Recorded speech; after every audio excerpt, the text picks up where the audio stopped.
Oi,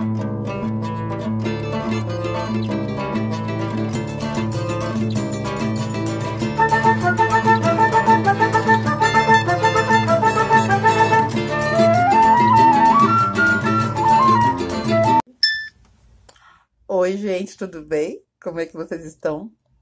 Então, gravei agora com a Frida. Gente, que mulher maravilhosa.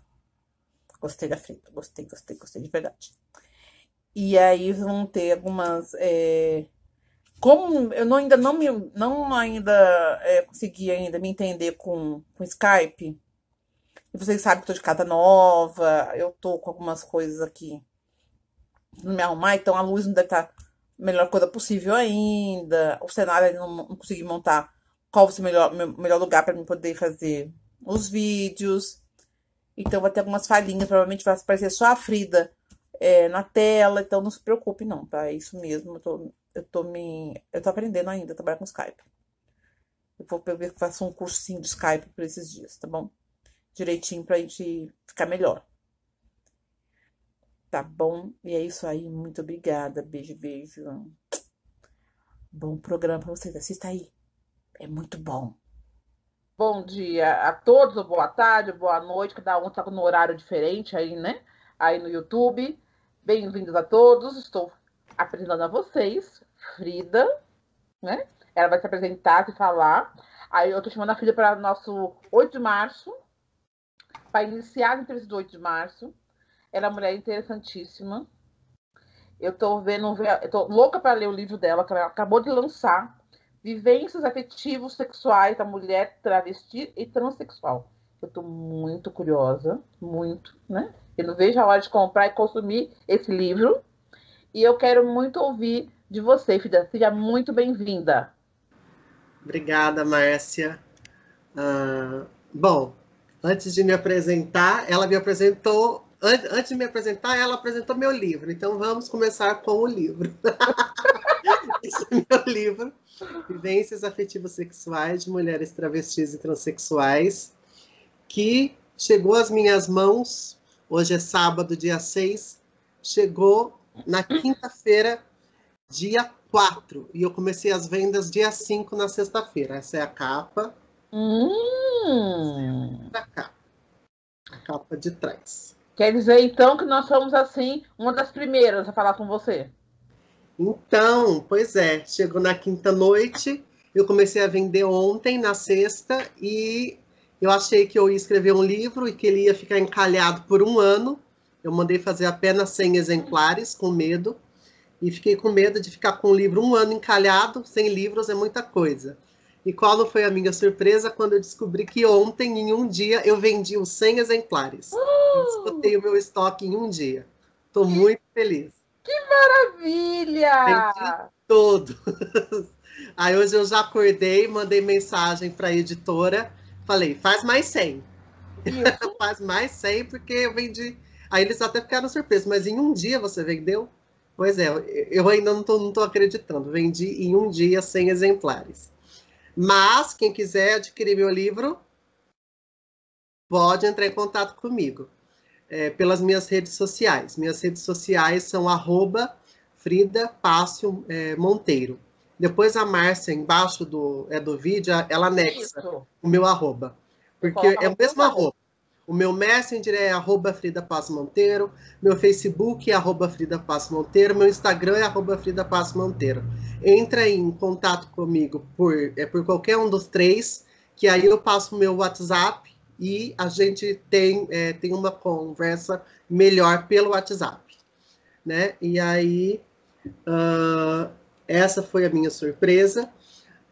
E quem quiser, entre em contato, pode já fazer as reservas. Eu estou montando já a lista das próximas dos próximos livros que virão, das encomendas. Então, entre em contato, eu coloco o nome de vocês na lista, explico como que é o envio, como que é o pagamento, e aí, quando o livro chegar, eu envio para vocês para qualquer parte do Brasil. Você sabe que esse livro vai ser meu aniversário para mim mesma o mês que vem, né? Você disse, eu fiquei felicíssima. Sim, vai ser o seu presente de aniversário. Espero que eu esteja à altura do seu aniversário. Espero que Ai, você. tará, porque assim, todo ano eu escolho um presente pra mim, né?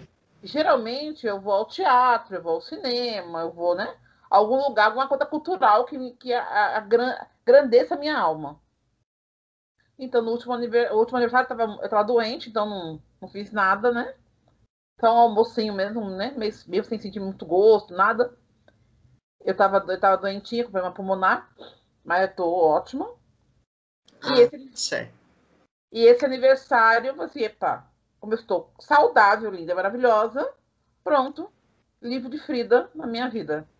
Então, é isso. É o livro, é só para adiantar para quem quiser saber, o livro custa R$ 50 e R$ 10 o frete. Aí vocês vão me falar, que frete, mas é para todo o Brasil? Sim, é R$ 10 para todo o Brasil. Porque, por enquanto, e espero que vocês lutem por isso, o Brasil não paga imposto sobre livro. Então, você faz um tipo de postagem, dica para quem escreve livro. Você vai até os Correios, pesa o seu livro e chama impresso é módico com registro. Então, o meu livro, pela pesagem, deu R$ 10. Então, pelo impresso é módico com registro, por R$ 10, eu envio o livro para todo o Brasil pelo mesmo preço, com frete de R$ 10. Então, lutem para que continue o livro a não pagar impostos nos nossos estados e no nosso país, porque se não mandar o livro para a região norte, ficaria R$ 200 de frete. Então, Hum, anotem isso. Aproveitem que o sacana do Guedes quer taxar os livros e lutem para que não taxem os livros. Aí, dessa maneira, a gente vai continuar postando e mandando os livros a um preço muito mais em conta e mais acessível para todas as pessoas. Bom, mas sobre mim, diga. a Frida Passo Monteiro, sou uma mulher trans, ativista do movimento trans, milito no PSTU, que é um partido de esquerda e revolucionário. Também faço parte do setorial LGBTI Mato Grosso do Sul e Alto Noroeste Paulista.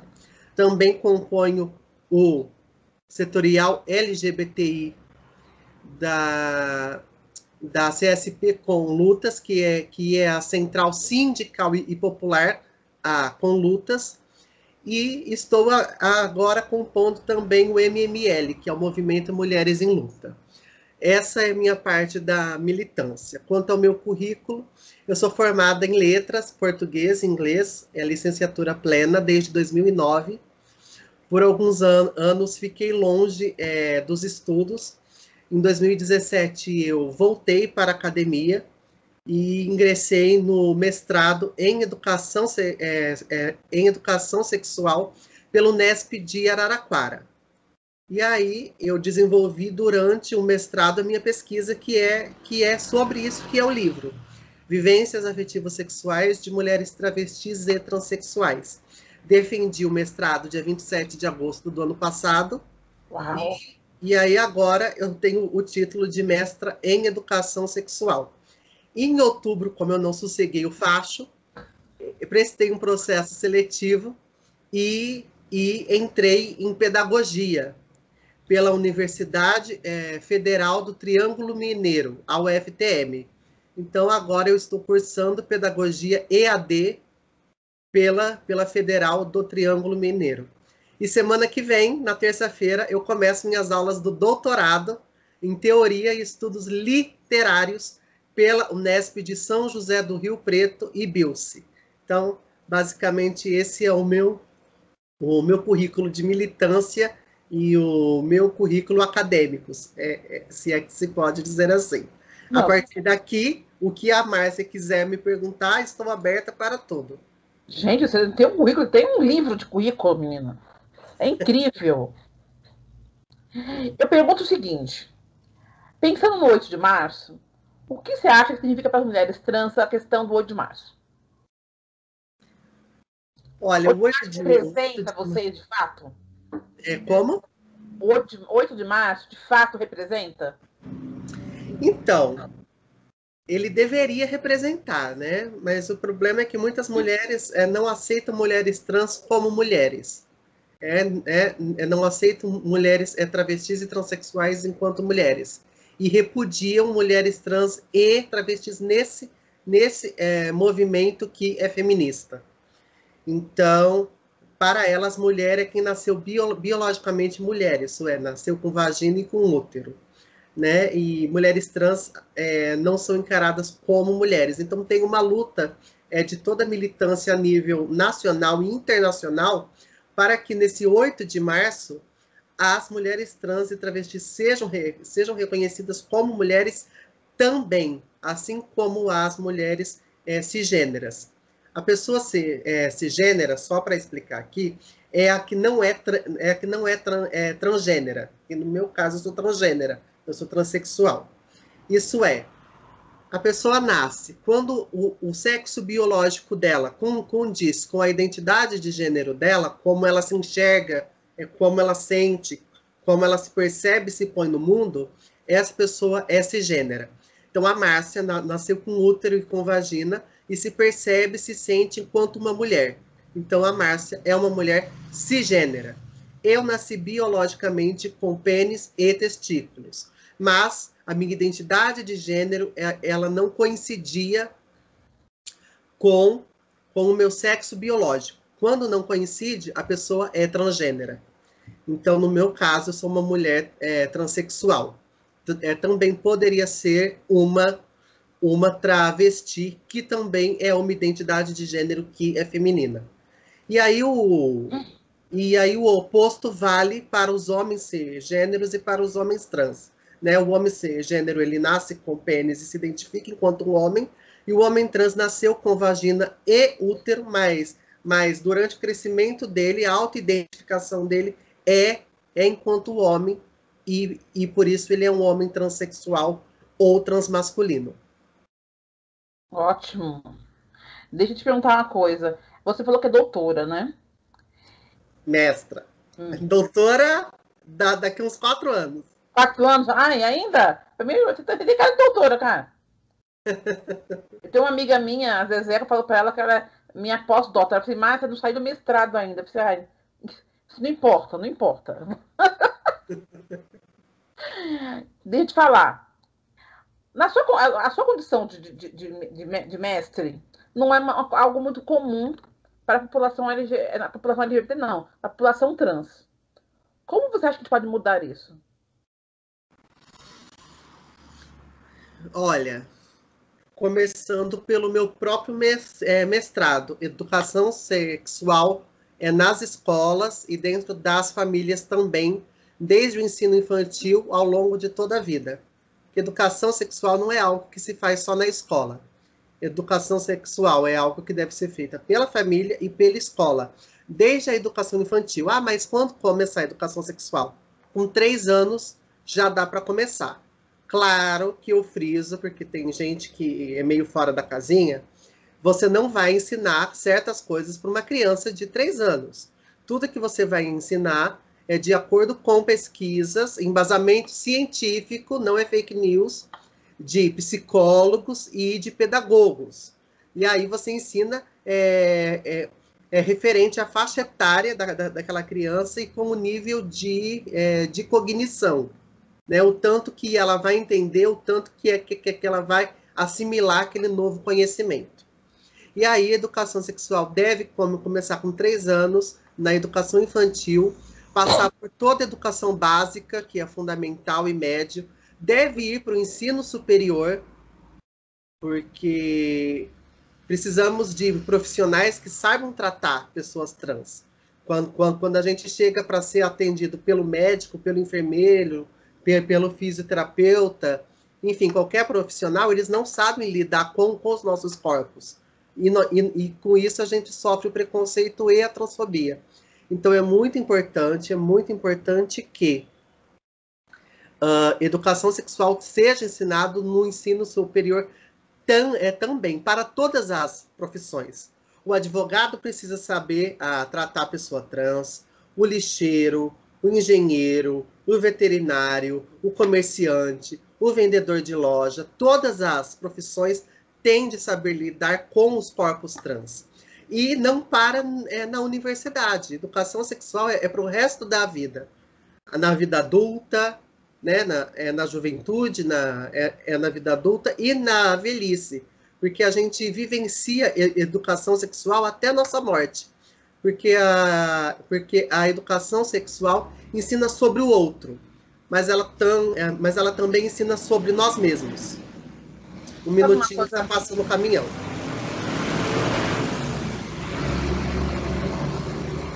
Passou. Educação sexual ensina sobre os outros, ensina sobre nós mesmos. Educação sexual é ensinar o respeito ao corpo do outro, ao limite do outro. Por isso é muito importante ensinar isso para a criança, para que ela seja capaz de identificar os toques do sim e os toques do não, para que, se caso haja algum abuso sexual dessa criança, ela tenha algum adulto em quem ela confie para fazer a denúncia. Então, educação sexual ensina só sobre o corpo do outro, mas também sobre o nosso corpo, a ter os nossos limites, a saber até onde a gente deve ir, o que gosta, o que não gosta, e a nos respeitarmos. E como educação sexual é corpo, nós levamos esse corpo até a finitude, até a morte, até o fim da velhice. E com isso, a educação sexual é algo para a vida toda. Aliás, eu estou dizendo educação sexual, que é o nome do meu mestrado, mas tem teóricos, e eu concordo com eles, que o nome correto é educação em sexualidade. Porque dependendo da pessoa, caso você fale educação sexual, a pessoa pode achar que você vai ensinar alguém a fazer o sexo, a praticar o sexo. E não é isso. É ensinar a pessoa a lidar com o gênero oposto, com o seu próprio gênero, a saber diferenciar identidade de gênero e orientação sexual. Por isso, o nome correto, a partir de agora, o que eu vou usar aqui é educação em sexualidade. Frida, tinha uma dúvida. Eu fui inspetora, hoje eu sou professora, né? E quando eu era inspetora, e às vezes eu ficava na secretaria, não era bem a minha função, porque eu cuidava, eu gosto mais do pau a pau com as crianças, né? Lidar com pai e mãe não é tão legal, não. Eu prefiro lidar com criança. Mas eu peguei muitas meninas trans, meninas travestis, que elas não tinham ideia, elas ficavam espantadas quando eu perguntava qual o seu nome social. Elas não estavam acostumadas com isso. E elas diziam assim, como esse meu nome social? Não é? Sim, mas como é que te chamam, né? Qual o nome que você gosta de ser chamado? Eu lembro muito da Beatriz. Tinha a Beatriz, em especial, né? Que ela era até neta de uma funcionária nossa lá. E a funcionária dela, eu não lembro, eu coloquei tanto o nome dela como Beatriz, que eu não lembro o nome dela, que é do registro, né? E a avó dela falava... que você não lembra. Não lembro. E a avó dela dizia pra mim assim, como é que tá fulano à noite? E eu falava, quem? E às vezes eu sabia de quem estava perguntando. E eu falava, não sei quem é a pessoa que está perguntando. Aí a avó dela falava assim, Márcia, a Beatriz. Ah, esta tá muito bem. A Beatriz está ótima. E a Beatriz, ela entrou, ela como outras moças entraram na escola sem saber, né, que elas tinham direito ao nome social. Aliás, na ficha da escola não tem espaço para nome social, né? Eu criava lá né, por mim mesma, né? Mas aí era diferente, porque eu sou do movimento, então eu já coloco já por conta e risco, né? E vou assim, ó, nome social, coisa e tal. Como é que isso acontece? Isso é comum que eu vi nas meninas lá nessa escola? Ou é uma coisa, porque agora eu não tenho mais esse acesso, né? Que agora estou em sala de aula. Isso é comum ainda? As meninas sabem do direito de ter o nome social? Não, a grande maioria não tem acesso à informação, né? E é desde informações básicas dos nossos próprios direitos, né? Por exemplo, leis que... Um minutinho. Ai, desculpa. Imagina. Leis que pessoas trans têm? Pode usar o nome social na educação. Então, na escola, na lista de chamada, tem de estar o nome social. Quando o professor fizer ata, tem de estar o nome social. O nome dessa pessoa lá na secretaria, nome social. O certificado de conclusão do fundamental e do médio, né, que é o histórico escolar, nome social. Tudo isso tem de estar o nome social. Mas o problema é que, para essa lei funcionar, como são pessoas trans menores de idade, a família precisa autorizar. Então, muitas vezes, a própria família acaba não autorizando, né? E aí não tem como a menina ou o menino trans fazerem a exigência de que respeitem. Outras leis. Vamos lá. Para No nosso eleição. caso lá era EJA, então era maior de idade. Então, mas muitas não têm acesso. Então, porque EJA, se estão no EJA, significa que não cumpriram todo o processo escolar no tempo normal. Sim. E por que não cumpriram? Porque normalmente no quinto, sexto ou sétimo ano, 11, 12, 13 anos, a pessoa trans abandona a escola. E eu não chamo de abandono escolar ou de evasão escolar. Eu chamo de expulsão escolar. Porque o processo de violência é tão grande que a pessoa não aguenta o bullying que sofre e a falta de apoio institucional que ela acaba optando por deixar a escola. Então, ela sofre o bullying do colega. Aí ela procura a professora fala, a culpa é sua. Se você não fosse tão afeminado, se você não desmunhecasse tanto, fulano não faria bullying com você. Durante um intervalo, sofre bullying dos outros colegas. Procura a inspetora. Aí a inspetora, ao invés de acolher, culpabiliza a criança. E assim todo mundo vai culpabilizando a criança.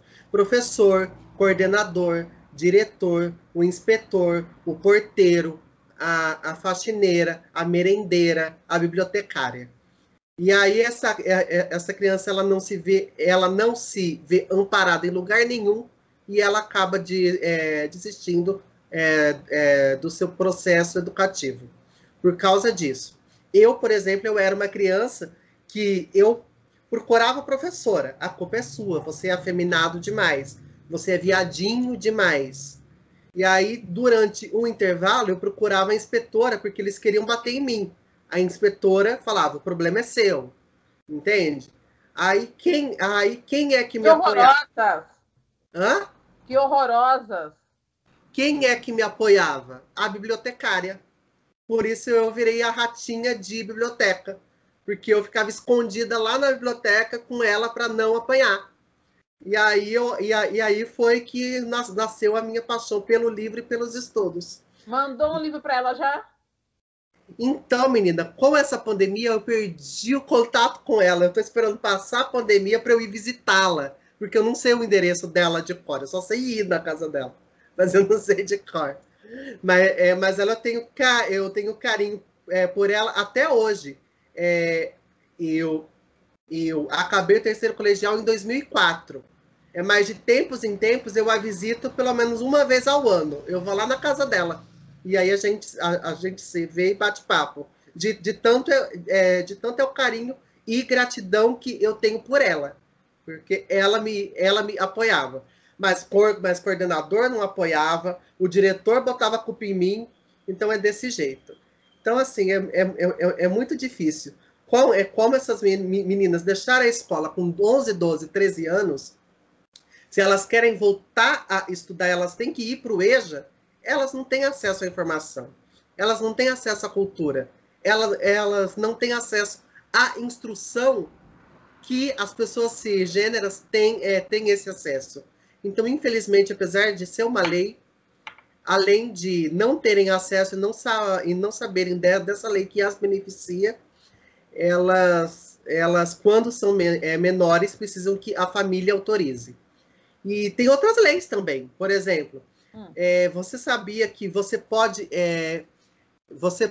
requerer o nome social já no RG, no CPF, no título de eleitor, na carteira de trabalho. Quanto à eleição, além de tal nome social no título de eleitor, você ainda pode concorrer como uma candidata de acordo com a cota para o seu gênero. Então, eu sou uma mulher trans.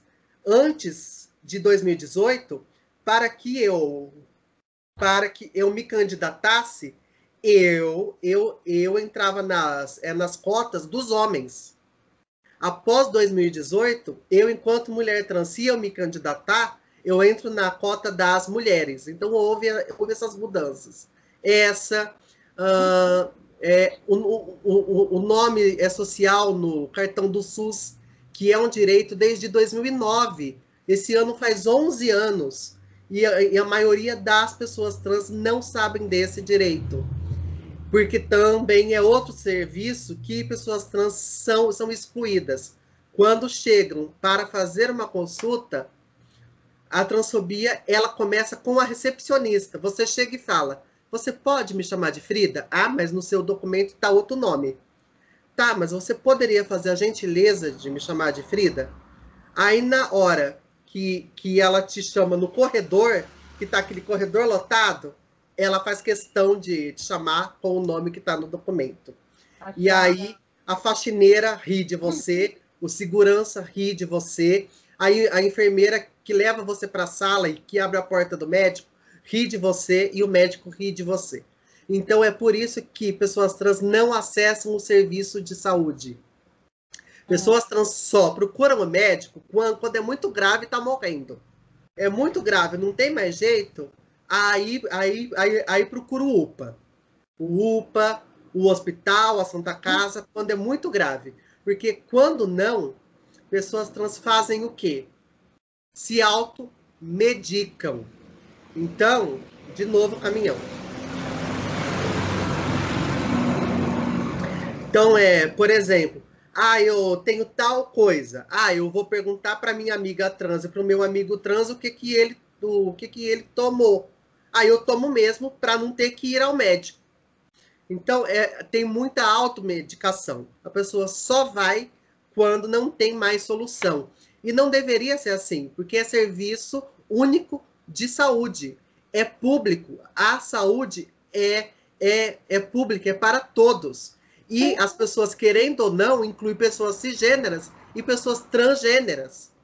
Porque muitas pessoas falam, mas eu acho errado gastar dinheiro, por exemplo, com médicos especialistas em pessoas trans, etc.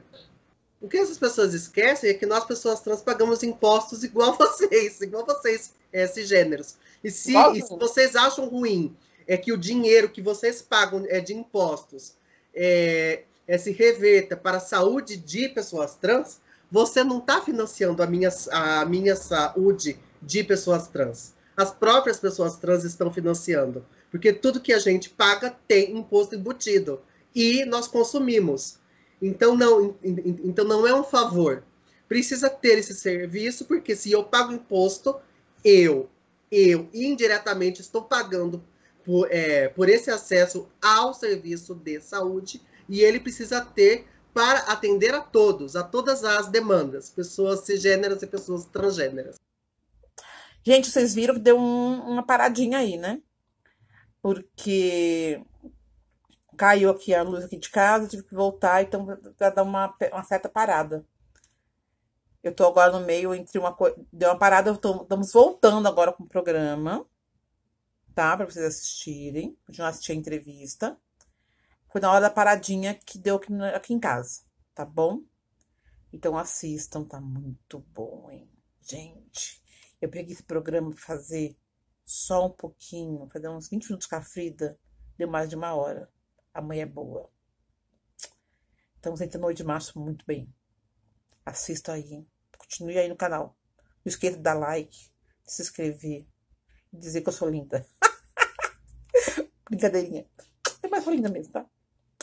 Beijo, beijo, beijo. Tchau. Estava falando sobre os direitos das meninas trans, que elas não têm acesso, que elas não conhecem seus direitos. E aí, por cima, por causa disso, elas acabam se ferrando por causa disso, né?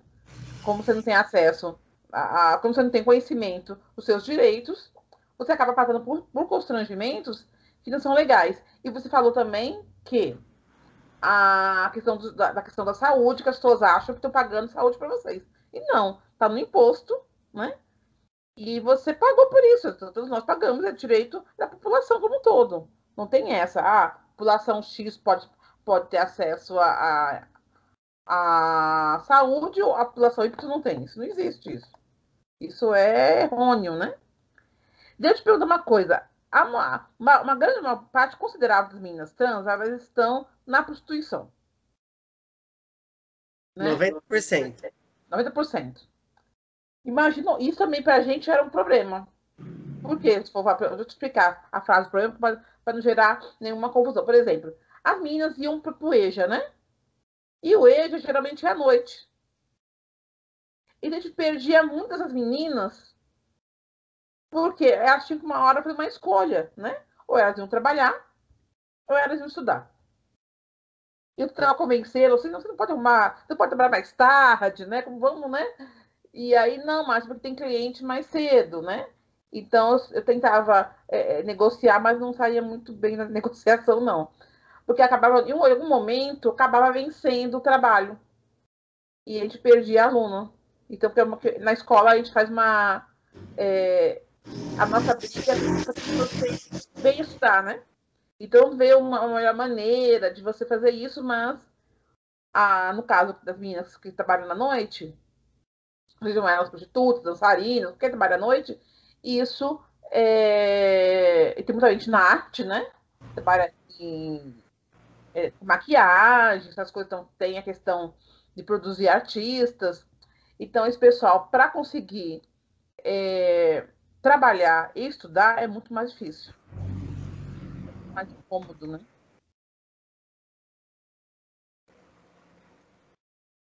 Então, é um grande problema, né? Porque elas deixam a escola com 12, 11, 12, 13 anos, são expulsas de casa na mesma faixa etária, né? Tem uma pesquisa da ANTRA, que é a Associação Nacional de Travestis e Transsexuais, que levantou que a média de idade em que pessoas trans são expulsas de casa é com 13 anos. Então, você vai para a rua com 13 anos, você deixa a escola também, porque ela te expulsa, porque você não recebe apoio, e aí você é acolhida por quem? Pelas cafetinas, né? Que dizem que são mães, levam você, falam que vão cuidar de você, mas elas vão explorar a sua mão de obra, né? Para você morar com a cafetina não é nada de graça, você tem que pagar um valor que é diário, que chama diária mesmo, ou é semanal, pelo teto em que você dorme no pensionato da cafetina. Tudo que você come na casa da cafetina, você paga por isso. Para acessar a lavanderia, você paga por isso. Para se prostituir, para ir para as ruas, se você está em um ponto que era de travestis mais antigas, de mulheres trans e travestis mais antigas, você paga pedágio, que é um valor X, para que você possa se prostituir, por exemplo, da Avenida 7 à Avenida 11. Aquele trecho é seu. Então, a mais antiga cede aquele lugar para você, mas você paga esse pedágio para ela. Você não pode ir lá falar assim, eu vou me prostituir aqui. Não, tem toda uma hierarquia. Tem toda uma hierarquia. Então, você precisa pagar a cafetina, a moradia, a alimentação, a lavanderia, você paga pedágio para as mais antigas, você paga propina policial para que o policial não bata em você ou não estupre você. Então, para que você tenha a segurança de se prostituir e não ser importunada durante o seu trabalho, você também paga propina policial. Então, precisa tirar uma quantia razoável para que sobre para você, porque você precisa pagar um monte de coisas diariamente ou semanalmente. né? Gente, é mulher explorando mulher. Aí, pelo que eu tô vendo. Sim, sim, porque, por exemplo, eu não sou contra a prostituição. Eu, particularmente, Frida. É. Eu e acho que praticamente todas as pessoas trans, principalmente mulheres trans e travestis. Porque, assim, não tem como você ser contra a única forma de sobrevivência de 90% de uma população. Se elas não se prostituírem, elas vão se alimentar como? Elas vão morar onde? Você vai acolher a pessoa trans no teto da sua casa? Sim, mas a pergunta que eu fiz aí, que é bem interessante, fica assim, você falou que ela tem que pagar para as travestis mais antigas e para a cafetina. Então, Uhum. são outras mulheres Sim, explorando essa mulher. sim, sim, sim. Gente, eu tô assim, penalizada, porque imagina, você tem que passar, que não, a prostituição não é um processo fácil, quando a pessoa tem que fazer esse tipo de trabalho, ela tem ainda que dar dinheiro pro policial, para a mais antiga, para a cafetina. Gente, ela não vai sair dali nunca.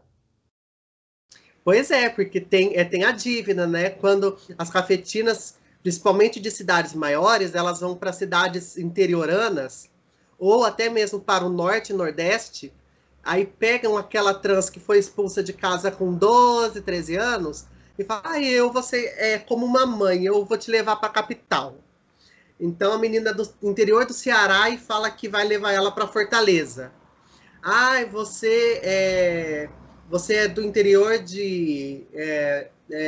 do Pará e vou te levar para Belém. Ou então vou te levar para o Sudeste, que é o grande sonho, né? Você vai para o Rio e para São Paulo. E aí ela traz, mas para trazer ela paga a passagem de avião, ela paga a roupa dessa menina, ela veste essa menina, ela paga os apliques de cabelo dessa menina, a maquiagem que ela vai usar, o salto que ela vai usar. Olha que mãe boazinha. Só que o que as meninas não sabem é que tudo isso elas terão que pagar depois, muitas vezes mais de 10 vezes mais.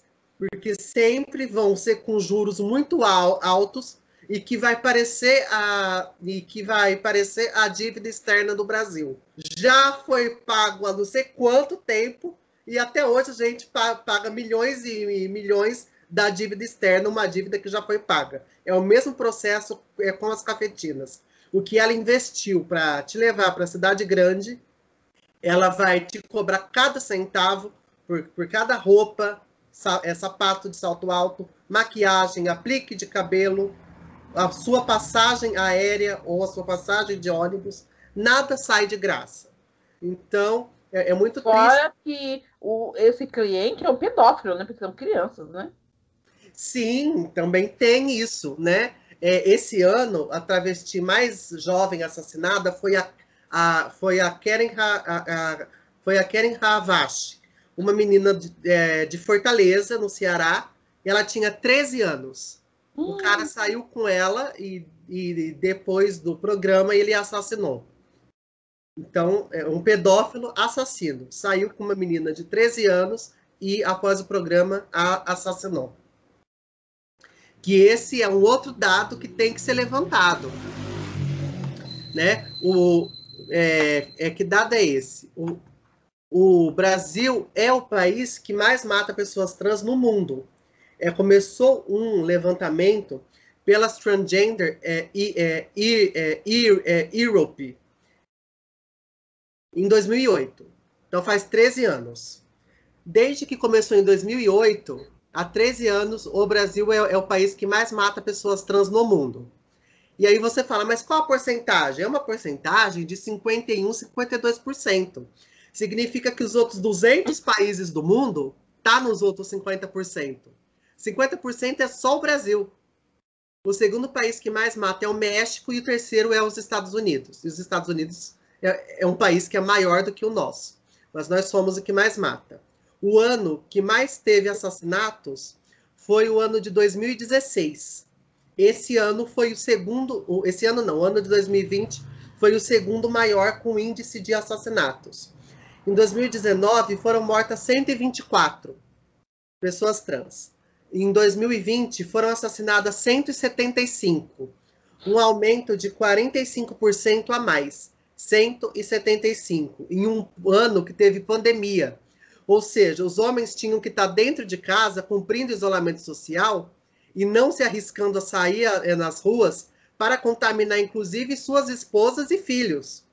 Mas eles preferem sair, fazer programa com a mulher trans ou travesti e, após o programa, se arrepender desse programa, porque o machismo é muito grande, a transfobia é muito grande, e a masculinidade frágil desses homens é enorme, a masculinidade é tóxica, é muito grande, e eles saem com elas, mas após os programas eles se arrependem, né, e começam a cogitar se eles são homens de verdade ou não são, e aí vem aquele ódio, a transfobia junto com o machismo, e eles acabam assassinando essas meninas.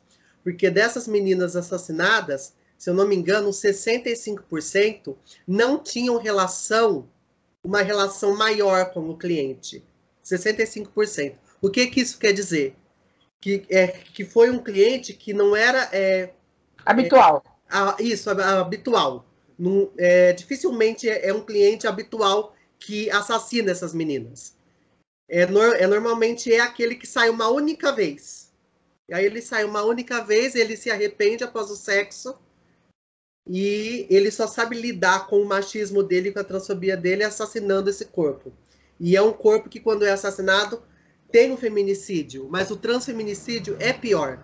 Porque se o homem mata a mulher cis e ele dá 7 facadas, quando vai esfaquear a mulher trans é 30. Se ele dá 3 ou 4 tiros numa mulher cis, quando ele vai atirar na mulher trans, ele descarrega o pente da arma inteiro. É muito ódio. É muito ódio. Então, são armas de fogo, um número excessivo de disparos, um número excessivo de golpes com arma branca, além de apedrejamento, enforcamento, estrangulamento, chegam a queimar os corpos. E o ódio do corpo é tanto que eles gostam de tirar a humanidade desse corpo. Então, muitas vezes, acaba desfigurando a vítima e deixando ela, deixando o corpo dela à mostra. Isso fica o corpo daquela mulher lá na rodovia, lá na pista onde ela trabalha, com os órgãos sexuais à mostra. O ânus à mostra, o pênis à mostra, os seios à mostra, né? É muito brutal o tamanho desse ódio. E então o transfeminicídio, a violência acaba sendo maior do que a do feminicídio, né?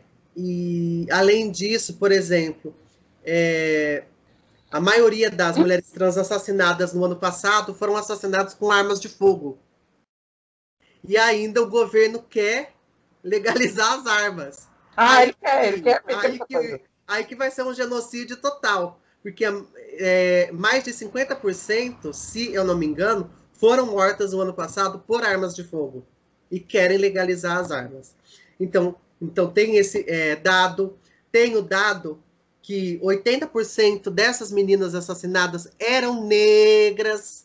Importante frisar isso, 80% das meninas assassinadas eram negras. Eu posso ser assassinada? Posso, porque eu sou trans, mas como eu sou branca, eu tenho menos chance de ser assassinada do que uma trans que é negra. A expectativa de vida dessas meninas é de 35 anos, enquanto da população cisgênera é de 76 anos e 6 meses. É menos da metade. Então, isso é muito indicativo de muitas coisas que essa sociedade ainda tem que melhorar. E aí eu acredito que só com educação sexual, para que desde criança a pessoa aprenda o que é identidade de gênero, o que é orientação sexual, a respeitar isso no outro em si, a ter essa alteridade, a ter essa empatia, a ter essa compreensão de que o outro é um humano igual a mim. Apenas com isso, feito desde a infância, que vamos diminuir aos poucos com a transfobia e mudar esse quadro que é muito agravante. Outro dado agravante é que 70% dessas meninas, no ano passado, não acessaram o auxílio emergencial. por questões de documentação, porque muitas chegam a não ter o RG e certidão de nascimento. Porque quando as cafetinas levam, elas tomam os documentos. E aí essas meninas ficam sem documentação. Outras não conseguiram acessar o auxílio emergencial, por quê? Porque elas não tinham retificado o nome no cartório. Então, não condizia o nome social com o nome de registro. Então, não conseguiram acessar o auxílio emergencial. Muitas, a maioria, por sinal, não tem conta no banco. Então, tudo isso fez com que 70% das que tentaram o auxílio emergencial não conseguissem. Uau! Sabe uma coisa que eu percebi? Eu andei conversando. Eu ando conversando, eu ando perguntando e ninguém me responde. Frida, você me responde, será? Eu acho o seguinte, eu vejo muito, a gente fala muito da pedofilia, né? E é um assunto que me intriga muito, que eu quero conversar muito. Né? E aí, mais eu, como professora, eu fico muito preocupada com as minhas crianças. E uma das coisas que a gente fala sempre é a questão do corpo, o corpo é seu, ninguém pode tocar, aquela coisa toda que a gente tem que falar para as crianças. Mas eu vejo que parece que é uma naturalização quando se trata das crianças que têm perfil LGBT. Desde o menino gay ao menino trans. Porque, né? Parece que ele iniciar a vida sexual cedo, ele está com um cara mais velho, é tudo muito, parece, dá a impressão que é muito natural, as pessoas não questionam. Eu vi um programa no YouTube um tempo atrás, onde o cara, ele é muito mais velho, e ele tem, o marido dele tem 18 anos, e ele tem quase 50. E eles estão juntos há uns 3 anos. Isso quer dizer, você está junto há quase 3 anos, que ele pegou o menino com 15 anos. Não é? E para mim isso não é, eu não vejo muito, para mim se é a menina, se é o menino, se é o menino gay, a opção sexual dele não me importa, mas se tem 15 anos com um cara de 40, eu já acho, não acho normal, não acho legal, né? Não querendo ser moralista, mas parece que quando se trata do grupo LGBT, parece que é LGBT+, né? Sempre, né? Tem todas as siglas. LGBTQIA+. É muita sigla, gente, é muita sigla. Mas eu vou aprender, cada hora com uma mais eu fico doidinha. Um outro dia eu volto aqui e ensino que é cada uma para você. Ah, ótimo!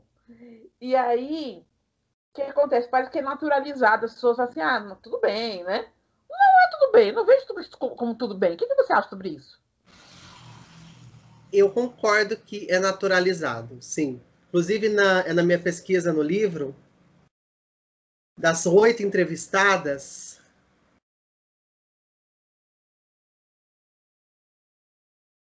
das 8 entrevistadas, 4 foram abusadas durante a infância. 4. E o interessante é que muitas delas não enxergaram isso, não enxergam até hoje, enquanto adultas, como abuso. Sim, eu fiquei chocada. Tem uma que naturalizou de uma tal forma que para ela era amor. Ela tinha 8 anos e ele tinha 50 anos. E para ela era amor. Aquele amor que a família não dava, ela encontrava nele, aquele afeto. E ela naturalizou. Depois ela arrumou outro com 12 anos e o cara tinha 40 e pouco. E aí, quando ela tinha 15, ela arrumou um de 20 e pouco. E ela sempre achou normal. Então, assim, para além da minha pesquisa, isso é natural. Quando eu converso com outras meninas trans, e não só trans, lésbicas, bissexuais, com meninos gays, com homens trans, isso é mais naturalizado. No caso das pessoas trans, eu acho que é mais naturalizado, porque como essa criança não recebe o apoio e o amor familiar, ela acha que aquilo que vem de um adulto, ela encara como afeto e como amor. E no caso das lésbicas, bissexuais e gays, e estou falando de lésbicas, bissexuais e gays, cisgêneros. eu acho que até identifica como abuso. Só que é algo que não vai dar em nada. Se eu contar para o meu pai, a culpa cai em mim, porque eu já sou o viadinho da família. Uhum. É algo que cai em mim, porque eu sou a sapatona. Então, então o cara fez isso para me corrigir, que é chamado de estupro corretivo. Então, eu acho que quando a pessoa trans, é como ela, desde a infância, ela não recebe amor e afeto, ela acaba encarando isso como um processo de carinho e de amor. Mas pessoas cisgêneras, lésbicas, gays e bissexuais, mesmo quando identificam, não é levado a sério pelos adultos. Porque a menina é sapatona demais, o menino é viado demais. Então, no caso do menino, foi ele que provocou, e no caso da menina, ela até que foi bem feito para ela aprender a ser mulher. Então, eu creio que é encarado assim. E também enxergo isso como uma naturalização do estupro e da pedofilia. Sim, infelizmente a nossa sociedade é pedófila. Porque porque esses dias eu parei para analisar um negócio. Você, a gente acompanha alguns canais no YouTube ou então alguns grupos no Facebook. Sim. E tem uns homens que eu falo que precisa se esforçar muito para gostar de mulher, né?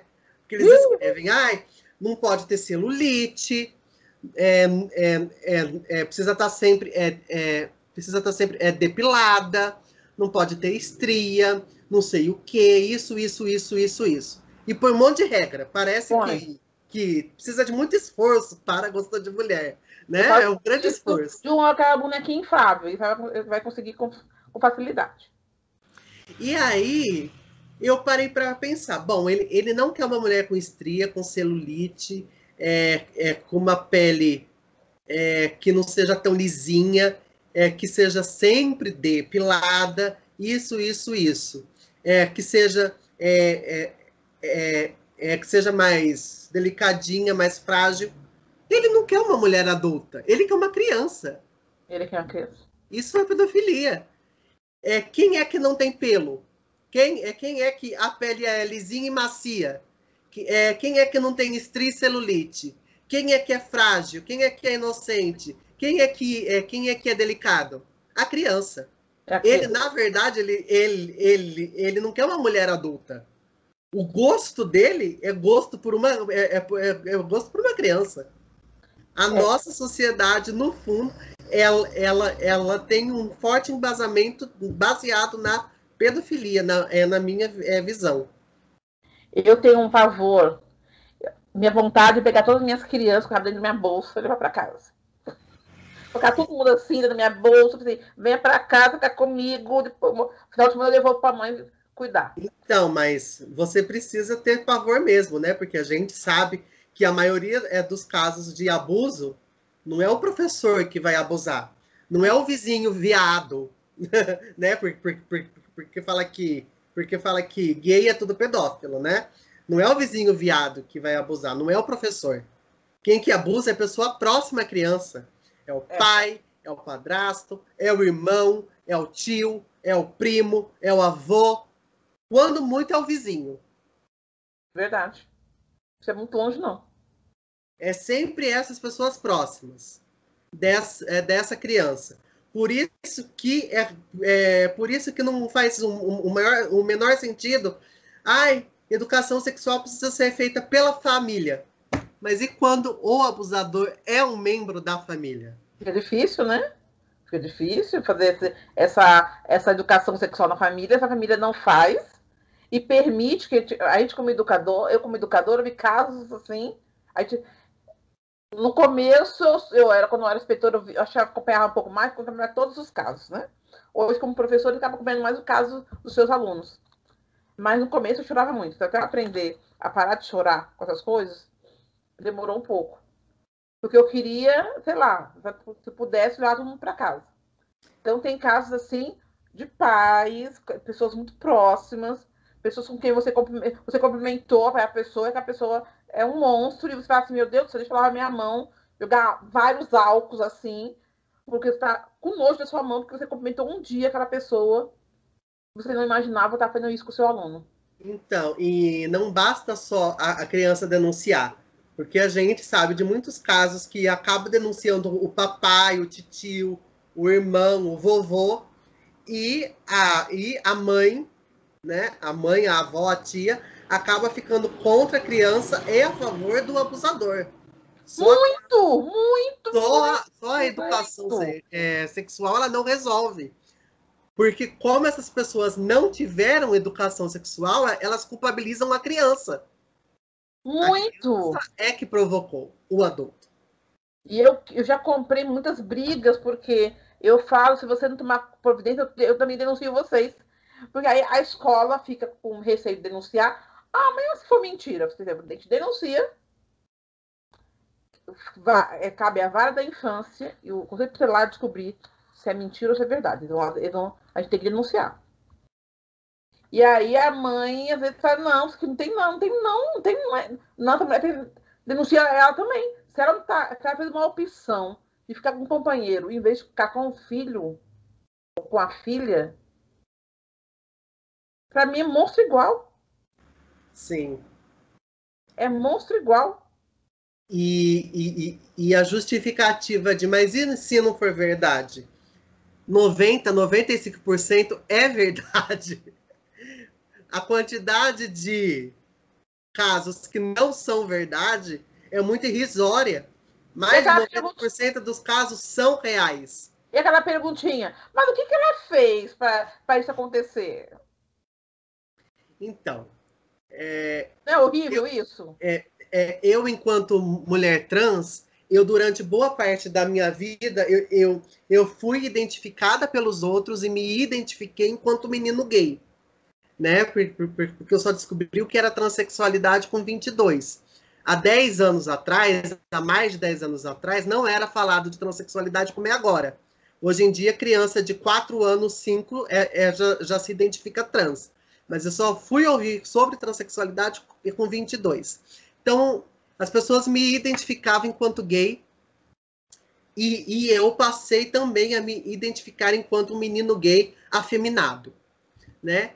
E sempre era aquela coisa, então, mas se você sofrer abuso, é culpa sua, porque você é delicado, você é viadinho, você é afeminado, você que provocou, né? Então, é sobre mulher que é abusada, mulher cis, eu não sei falar, porque eu não sou uma mulher cis. Atualmente, eu sou uma mulher trans. Mas a minha infância e minha adolescência, eu fui lida socialmente como um menino gay. Enquanto menino gay era sempre. Se você sofreu um abuso, é porque a culpa é sua. Você que é afeminado, você que é delicado, você que é o gayzinho, o viadinho. Então é complicado. Mesmo quando há a denúncia, o adulto se vira contra a criança. Sempre. Mesmo a gente que é cis, tem isso também. As meninas, uma boa parte das crianças, das meninas são violentadas de alguma maneira. Às vezes não tem a violência, às vezes não tem a violência sexual propriamente dita, mas você é assediada, você é tocada, e você não pode falar nada porque você provoca, porque você usou um vestidinho assim, porque você é muito danada, porque você é muito bocuda, né? E você é muito isso, então você provocou. O que você fez? Essa pergunta eu acho horrível. Quando alguém fala, o que foi que o fulano fez? Não, eu falei, não me interessa. O fulano fez. Nesse momento, eu quero saber o que fizeram com ela. O que ela fez, não me interessa. Nesse momento, não para mim, não é importante, né? Então, isso acontece muito porque... E aí, você quer colocar a culpa do adulto numa criança. Aí essa criança cresce, um adolescente traumatizado, um adulto complexado, melou tudo, né? Melou tudo, é uma coisa horrorosa. Me diga só mais uma coisa, antes de terminar aqui. Ai, meu Deus, eu não quero terminar nunca mais esse papo, quero ficar aqui o dia inteiro. As meninas, tem umas meninas trans que agora tá falando muito na internet, eu tô vendo alguns relatos, que elas desistiram de ser trans. Eu não entendi. A gente pode desistir de ser trans? Chama destransição. Mas o problema é que a mídia divulga isso como se fosse algo que acontece com muita frequência. E colocam isso assim, né? É que coloca a Ai, mesma pessoa, descobri que é a mesma pessoa. São 3 pessoas que colocam tudo que é canal. mas se você é trans, mas e se você se arrepender depois? A quantidade de gente que se arrepende não deve dar 5%. Ah, isso dá importância, uns 5%? Não, eu não disse Ah, isso, deve ser em torno disso. É muito pouco. E realmente é o que você falou. Quando você lê uma notícia, se você prestar atenção, é sempre a mesma pessoa. é sempre mesmo. Joaquina desistiu de ser trans, agora é Joaquim. Aí sai em 10 sites. Aí parece que é algo que acontece muito. Era a mesma pessoa. Então, assim, é algo. A destransição, ela acontece, mas ela é muito rara. Muito difícil de acontecer. E quando acontece, muitas vezes não é porque a pessoa não se sente mais trans. É por questões que a sociedade foi tão preconceituosa e transfóbica que para ela fugir de tudo aquilo, ela acaba fazendo a destransição. Então, ela destransiciona para tentar ser aceita pela família, para tentar conseguir um emprego que é formal, para ser aceita dentro da religião. Então, são motivos que fazem a pessoa destransicionar. No fundo, ela continua trans. Porque ser trans é uma condição de existência. Você já nasce trans. Mas a pessoa, por toda a opressão que ela sofre, ela acaba optando por destransicionar e não viver a essência dela, a condição de ser quem ela é, para conseguir um emprego, para ser aceita pela família e também ser aceita na religião. Porque muitas que destransicionam estão nas igrejas evangélicas neopentecostais. Eu vi uma que eu achei interessante o caso dela, que ela falou que ela viu durante muitos anos, até foi para a Itália, né? Mas ela falou que ela voltou, transicionou, não é isso que fala? Isso. Mas ela agora é um menino gay. Mas ela achou que ela tá melhor assim, né? Ela falou que ela não se arrepende, mas foi um momento, né? E aí a mente humana é uma coisa que tem que estudar um pouco, né? Porque você vê que ela não deixou as questões dela. Ela parou de se maquiar, cortou o cabelo, né? Mas continua na linha LGBT. Mas aí ela falou assim: não me sinto mais uma trans. E era uma trans. Então eu lembrei agora, quando eu era adolescente, tinha uma boate em Moema, São Paulo. Eu esqueci o nome da boate agora. E aí, de sexta-feira, a gente ia, passava, a gente tinha outro caminho para ir para casa, mas passava, sexta-feira, a gente ia passar na frente da boate para ver as meninas trans e as reformistas, as transformistas, que eram muito lindas. Gente, né? Assim, uau, né? Eu estava apaixonada, porque né, aquilo da arte sempre me encantou, né? Não é à toa que hoje eu faço burlesco, não é à toa que hoje eu trabalho com professora de artes, né? Porque eu acho a arte uma coisa incrível. E elas eram espetaculares. Uau, como se transformavam, assim, né? Eu tinha uma paixão incrível mais pelas transformistas, eu confesso. Porque as Então, transformistas elas tinham uma postura no dia a dia de um jeito, aí quando elas se montavam, falavam, era outro ser, né? É bem legal. então, é muito difícil falar que essas coisas não influenciam. Querer ser aceita pela família influencia muito. Querer um emprego, porque não consegue, né? 90% está na prostituição.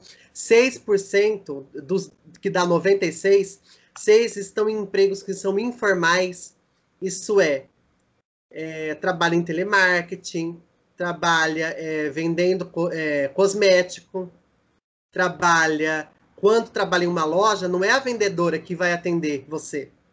É a pessoa que fica no estoque, fica no almoxarifado, porque você ter uma pessoa trans atendendo afasta cliente. Então, 6% estão em empregos informais, sem carteira assinada.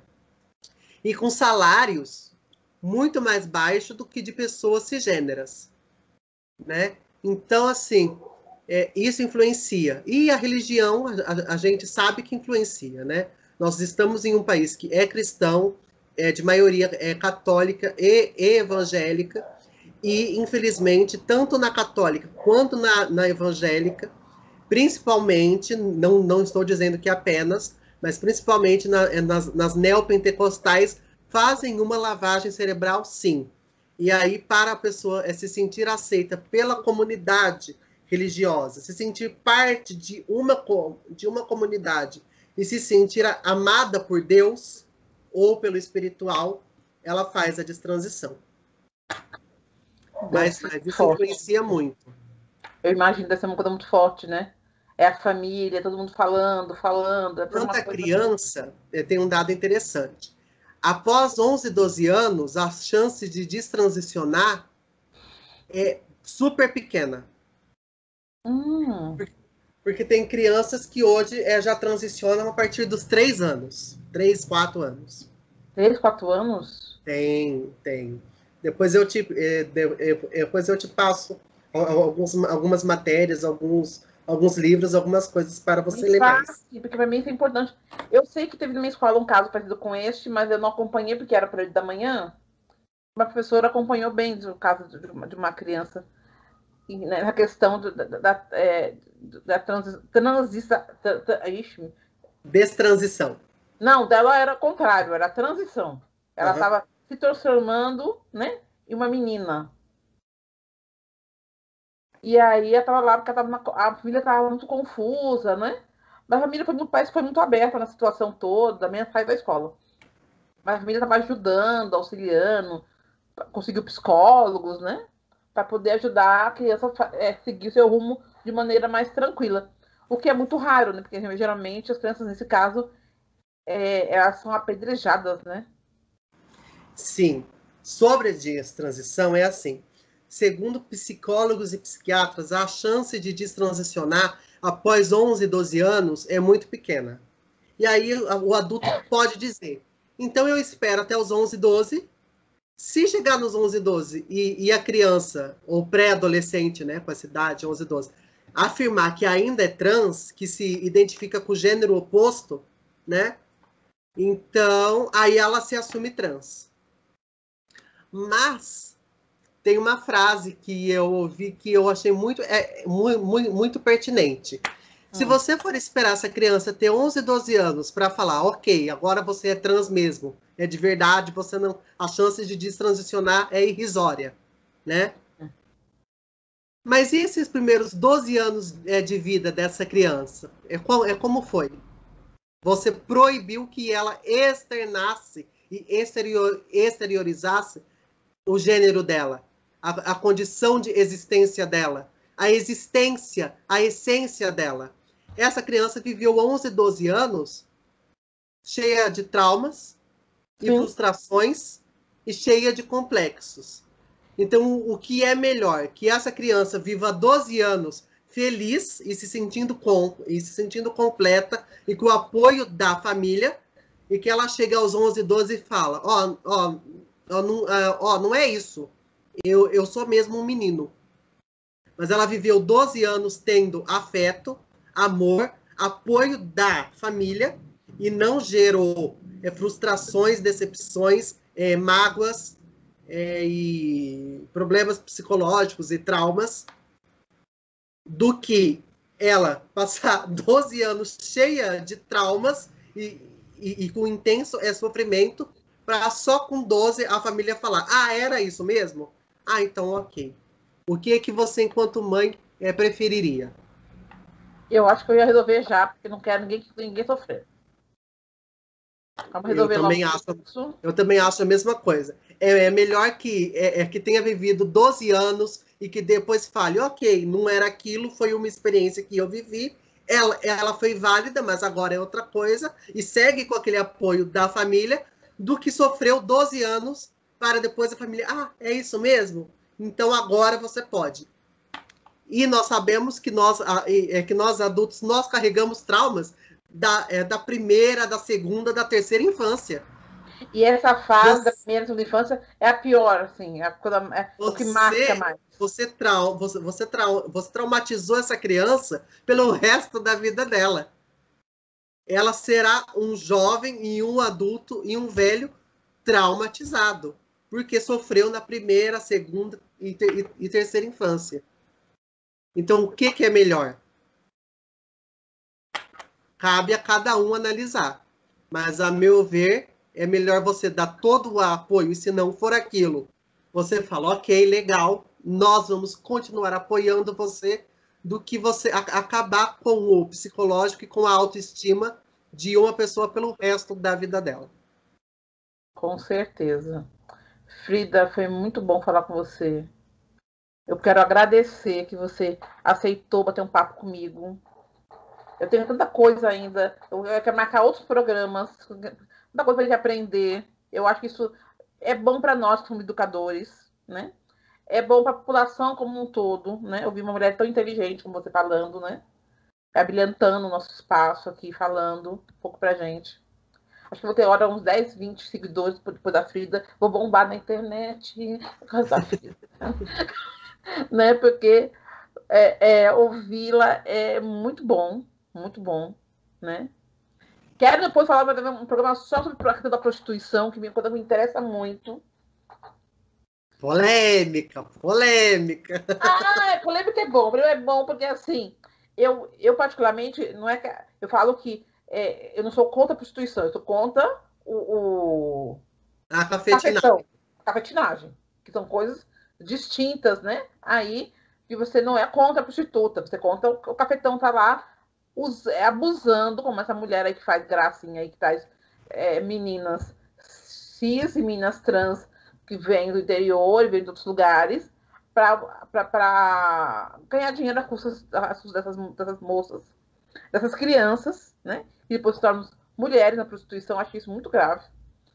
Então, isso é um outro processo, né? Quando você é adulta, né? E você... Eu falei com uma vez uma moça, que ela é do movimento de...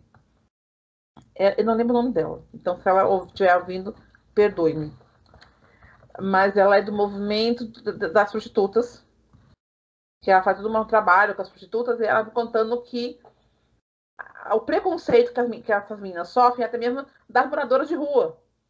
Diz que as moradoras de rua não querem chegar perto das prostitutas porque elas se acham melhores que as prostitutas, né? E eu tenho uma outra visão em relação a isso, né?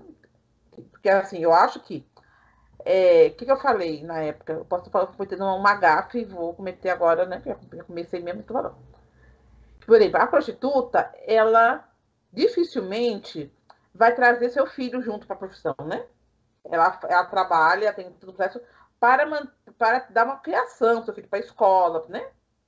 Para ter um outro processo de vida. A moradora de rua, ela tem outro morador de rua, né? Quando ela é mãe, ela acaba trazendo o seu filho e também, infelizmente, né? Pela questão social, pela questão do governo, pela questão do capitalismo, sabe tudo isso, né? Mas ela acaba trazendo o seu filho para a mesma condição que a dela. Então, se eu for ver, eu não vejo o porquê, né? Porque a questão do sexo, né? As pessoas pegam muito a questão do sexo, né? O sexo para elas é uma coisa para elas fora do eixo. E eu não vejo porquê dessa... Eu não consigo imaginar o porquê dessa discriminação tão acerbada. Eu lembro uma vez também que minha tia... Olha só, com a infância da gente, né? A gente foi morrendo de vergonha do que a gente fez, do que a gente ouviu. Eu lembro que eu estava indo com a minha tia, estava no Brasil, estava indo para um casamento, e a minha tia parou a prostituta para perguntar para ela o endereço. A moça indicou, né? Eu falei para minha tia, mas você falou com ela, né? Eu tinha 12 anos de idade. Tia, você falou com ela? Como assim você falou com essa moça? Como é que você pode falar com uma moça assim? Olha só, eu me achava assim, né? Muito, né? Superior àquela moça. E a minha tia respondeu da pior maneira possível, né? Ela falou assim, tem que dar graças a Deus a ela. Se os homens não nos atacam, é porque tá com elas primeiro. Assim. E aquilo, quando a minha cabeça, assim, gente do céu. Tudo bem que eu era criança, uma criança idiota, mas minha tia foi muito pior, né? Quando ela fala, que bom que elas existem. Porque assim, eles vão atacar elas, não vão atacar a gente, vai agredir elas, não vão agredir a gente. Isso também é muito ruim, né? É interessante. Antes de terminar, porque eu sei que a entrevista está muito longa já, mas, por exemplo, você sabia que na Itália a Igreja Católica não era contra a prostituição de mulheres trans e travestis? Não, por quê? É que não, isso não é abertamente, mas é que isso quando isso foi proibido e tentaram fechar, o número de estupros de mulheres cis aumentou consideravelmente. Ah, Quando voltou a ter a prostituição e que os italianos eles saíam com as travestis e mulheres trans e descarregavam aquela energia sexual deles, eles não violentavam as mulheres cis, que poderiam casar com eles e se tornarem suas esposas e mulheres do lar. tá vendo? Minha tia ia gostar, minha tia já foi embora já, mas ela ia gostar de ouvir essa pesquisa. Era dizer, tá vendo? Eu falei para você anos atrás. Aconteceu isso na Itália. Então a igreja não chegou a dizer que apoia, mas ela não disse que era contra. Barbaridade. É interessante. É só para terminar, eu vou fazer meu marketing de novo. Faça, faça, faça, faça. Entre em contato comigo, Frida Passo Monteiro. Abaixo do vídeo, a Márcia irá pôr o meu arroba, é certinho. Manda mensagem pelo Face, Messenger ou Instagram. E eu também comecei um canal no YouTube. Por enquanto tem só 2 vídeos. E aí eu vou falar o nome e aí depois a Márcia coloca embaixo aqui na descrição o nome do meu canal Vou me inscrever lá também. para vocês se inscreverem lá. Eu vou me inscrever, vou compartilhar, vou dar like, tudo isso vou fazer. O nome é Só Frida, pero nome Calo. Ixi, é muita Calo coisa. de Frida Kahlo. Depois você me manda no WhatsApp tudo isso, tá? Vamos me copiar direitinho. Tá, Só Frida, pero nome Calo. Que chique, hein, Frida? Tô chique. É só Frida, mas eu não me calo. Amei, amei, amei. Frida, muito obrigada novamente. Estou muito feliz. Eu vou arrasar agora. Estou assim, ó, me sentindo. Agora com meu retorno, né? Porque eu tô no meu 3º programa agora de retorno para o YouTube, né? Porque eu fiquei 3 meses parada, o mundo estava todo tumultuado, eu tive que, né, limpar o mundo para poder voltar direitinho aqui, né? Então, muito obrigada. Aliás, a luta 8 de março tem um monte de atividades aí, né? Vai ter atividade em todas as regiões de São Paulo. Vai ter um ato às 17 horas na Paulista. Esse eu não vou poder participar, porque né, eu tenho medinho ainda. Mesmo que todos. Vai ter álcool gel, distanciamento, mas ainda fico meio reticente. Vai ter carreata dos professores em apoio ao 8 de março. Vai ter atividades nas regiões sul, sudeste, centro-oeste, leste, norte, oeste de São Paulo e de outros lugares do Brasil, né? Então todos estejam aí. Você quer falar alguma última coisa para nós, Frida? Não, adorar é só de dizer que eu adorei a oportunidade, agradeço o convite e sempre que você quiser bater um papo, me chame que eu venho, que eu tenho muitas coisas para dizer ainda. Podemos falar de prostituição, podemos falar de crianças trans, de muitos assuntos. E outros assuntos, porque eu não falo só sobre trans também, né? Eu não sou tão limitada assim. Eu falo coisa pra mim, porque eu sou faladeira. Se você deixar, eu fico assim, eu falo o dia inteiro, filha, não tá entendendo. Eu também falo. Então, agradeço a todo mundo, agradeço você, querida. E é isso. Um beijo para todo mundo. E até o nosso próximo encontro. Espero que em breve. Ah, também espero. Tô torcendo para isso. Beijo, beijo. Beijo. Tchau, tchau. Tchau, tchau.